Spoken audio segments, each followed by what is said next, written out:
El auténtico bao imperial de huevos de cangrejo se come aquí, pero ojo que primero debes utilizar la pajita. Muy bien.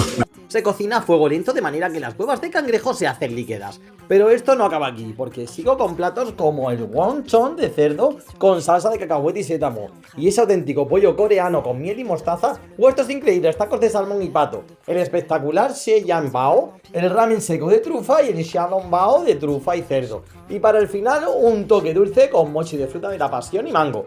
Una experiencia oriental que no te puedes perder.